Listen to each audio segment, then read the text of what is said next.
I am the contrarian, and this is my world.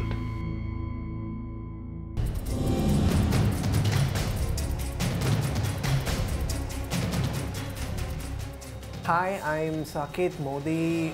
We run this organization, a geeky organization which deals with security for a lot of corporates, a lot of government agencies, and I'm here today to take on Rajiv, and I'm of the favor that it's still okay to use your devices if you use it intelligently.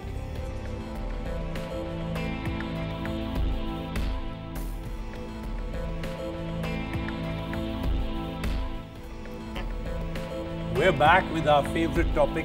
Shouldn't really be our favorite topic, except that now it's so close to us that we can't really get rid of it. Hacking. But this time, our debate, our topic is completely different from anything we've ever discussed before. We were very specific the last few times, and hacking seemed to be something that was bad, something that was happening, but it was untouched, didn't really touch most of us around.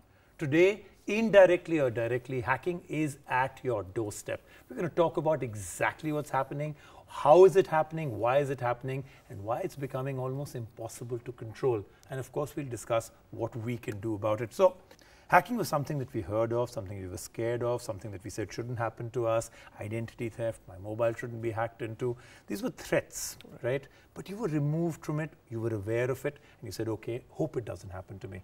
Now the whole problem is indirect. You may not be hacked, but because your entire life now is one digital spectrum, every part of it gets touched. Let's talk about a few that happened. And we'll come down to the most important one. We had a website where people wanted to have affairs. Now, that part is up to them what kind of virtues they have. We shouldn't care about it.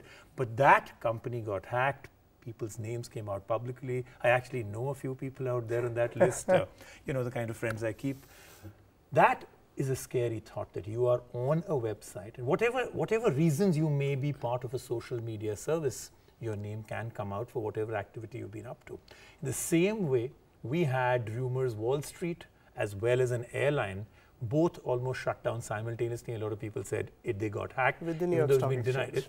Yes. So we've actually had all of that happening simultaneously, even though it was denied, but it seemed like too much of a coincidence. And then we'll come to a hacking company that got hacked. What's going on? So that's the point, you know, Rajiv. I've always spoke about this, and if you remember, like last time, the way we ended our show, and you asked me, what is that one thing that everybody should do in order to be secured on the internet? So apart from any technical control, I said that assume that you're already hacked. When you put in your credit card on an Ashley Madison or an adultfriendfinder.com, which was also breached just 3 weeks back, or your Gmail, some very, very normal pictures which you might send on Snapchat. If you assume that that can be hacked, if you use a pseudo name for yourself to start with, I mean, no matter what hacker or what hacking team tries to do across the globe, you'll be secured. So I feel that that's the way, that's the part we start from. We need to understand that we are living in a world where we've again jumped into digital without getting educated of what really digital really means and what the risks are associated, not just from a user's perspective, but also from the technology perspective that is on the other side of the website and the large startups that you see, starting from the e-commerce companies till these dating websites and apps and these communication apps that we have, which we're using on the phones. Since we service so many of them, we get to see that, you know, they've suddenly got the right kind of money to go and spend on the marketing, on making sure that their brand is very, very popular. But they only wake up when they get hacked. Recent examples from the Indian startup ecosystem, starting from the Ola hack which happened till the housing.com, the homepage was breached. We still don't know whether that was done by somebody outside or somebody internal, but that still doesn't answer the question that if you have internal 22, 23-year-old people who are taking care of the technology of a website being used by over 1 million people across the country, you need to be responsible. And I feel that is the basic difference between a conventional Fortune 500 company which has a balance sheet turnover of $1 billion versus a valuation of $1 billion, because I feel because that's inorganic. And they have still not put in the right kinds of systems in place. I'm in the job of protecting these large companies with large valuations, the kind of findings that we come across, the kind of vulnerabilities that we see, because of course we are paid to do that. It's really staggering, and I'm talking about multi-billion-dollar companies and we are being able to extract the database of my average is over 50% of the scans that we do on the largest of the companies you can think of in India, in Hong Kong, in California. I mean, they're all vulnerable. Our idea is not to just discuss, okay, this has happened, this has happened, this has happened today. I think the whole idea here is to understand why it's happening so often, what's the objective of hackers, and what is it that we are moving forward to. Now, let's get down to the main reason I actually have invited you back. It's obviously one of the most ironical things in the world to hear that a company that was known as a hacking company, people, governments, organizations, individuals were paying them millions of dollars to buy software that could be used to hack others. Governments were buying hacking software so that they could actually listen to phone calls, they could actually monitor people's email accounts. So they were selling software to others. Thus, they should have been the best in their security. I mean, they know how to hack others. They should have been very robust about their own. So, I mean, I love you. This sentence, as it comes out from the words that I speak, sounds so good. A hacking company that gave software for hacking others got hacked. Right. Now, the really frightening part of it was who their customers were. That was an incredible list of people. I mean, there was no single company or country in the world that wasn't a customer of theirs, and everybody was buying from them. We also heard India, or at least parts of Indian organizations were buying from them. So what's going on here? I mean, the company's name was, of course, Hacking Team, and they used to provide these professional interception services. What that basically means is they used to research and develop some zero-day exploits. What is the meaning of a zero-day exploit? If you're using a laptop with a Mac OS 10.9 and I have a 0 day for that particular operating system, it doesn't matter what firewall or antivirus you have. If I execute that from my PC, I will definitely go inside your PC. Correct. You can have whatever defense mechanism. And it's lying there, ready to be exploited, and nobody yet knows about it. So when there is a 0 day which is released for that particular operating system, it means that that makes you vulnerable forever. So I have two quick questions for you because these affect us very directly. Yeah. Now, there are reports that all kind of ransomware, you know, I mean, suddenly one day you open your computer, and believe me, this is happening to people in thousands per day. You open your computer and suddenly your computer's got hacked. Right. You can't do anything, and they'll make it sound like they're the ones that are helping you, they're the ones that have hacked it. They'll say, you know, so-and-so vulnerability has been found, your computer is frozen, now to, you know, defreeze, unfreeze it, send so much of money, and people are, I mean, there was a whole Russian company that did this for years and got away with it, and they did parade themselves as saviors, not as hackers, right? And now you've got a new level of ransomware where you have to only pay by Bitcoin. So you can't even get the trace of where the money went. Absolutely. Now that's one part that is becoming scarier than ever. Imagine a day you wake up. I mean, why imagine? You must be seeing it every day. And there's somebody I know who actually went through it in the US. Phone, tablet, and laptop, all three were hacked at the same time. And the gentleman actually paid, and he said, I don't want to take it further, I needed my data, right? The second is what we all dream about, the future, driverless cars. And here we have a car that got hacked through the radio system.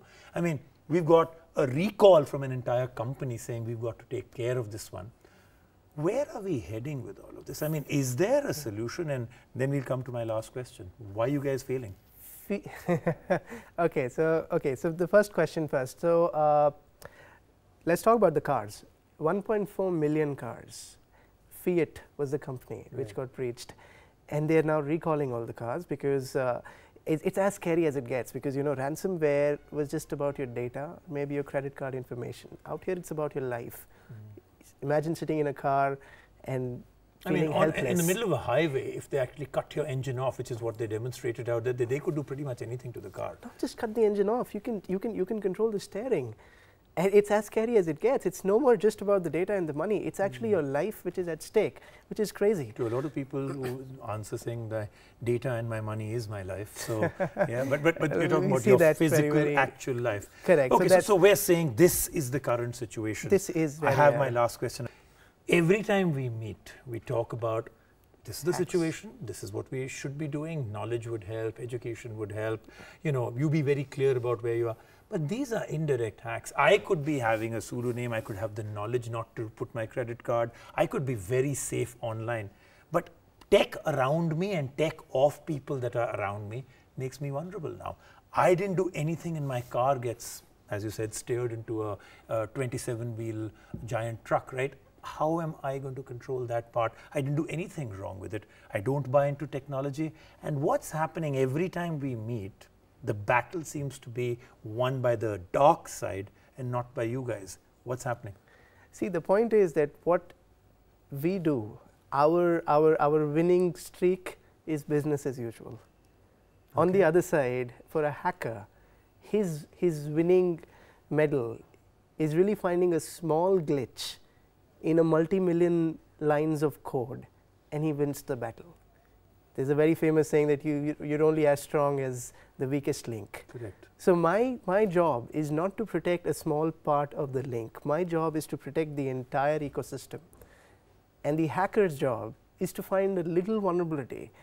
And when you talk about a large enterprise, when you talk about a typical, not a smart, I'm talking about a normal car, you actually have over 5 million lines of code running. Yeah, this was not a smart car. The one it was a normal car, absolutely. Fiat especially doesn't really makes this very, very absolutely. Scary. So that's my point. That see, it's so much of an unfair game where it's really not the same asset that we are protecting and that needs to be hacked. We need to see the entire 2 pi r perimeter of a particular. But Zakir, let's get down to. I mean, let's try and finish by giving you the scope to finish on a positive note. Sure. Can this be reversed? Or does this get worse before it gets anywhere else? To what we are being able to see, I mean, there's a lot of things which is happening which still doesn't come out in the media. So all I would say is that we need to understand that digital has got us closer. We've got power in our hands more than the first Apollo mission. That's the power in the mobile phone, literally the computing power. And that's phenomenal. I mean, that's really staggering. But on the other side, there are some very, very serious risks that we need to be careful about.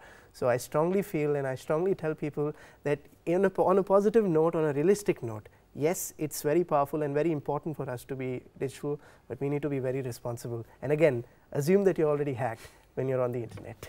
All right, so usually on the contrary, and I usually try and finish on a positive note. I cannot do any spin today on doing that.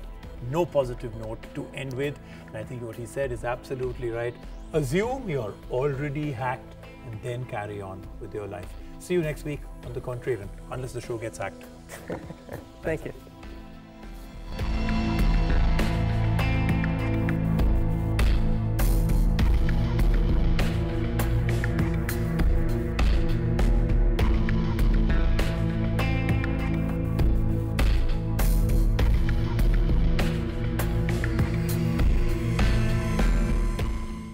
I am the contrarian, and this is my world.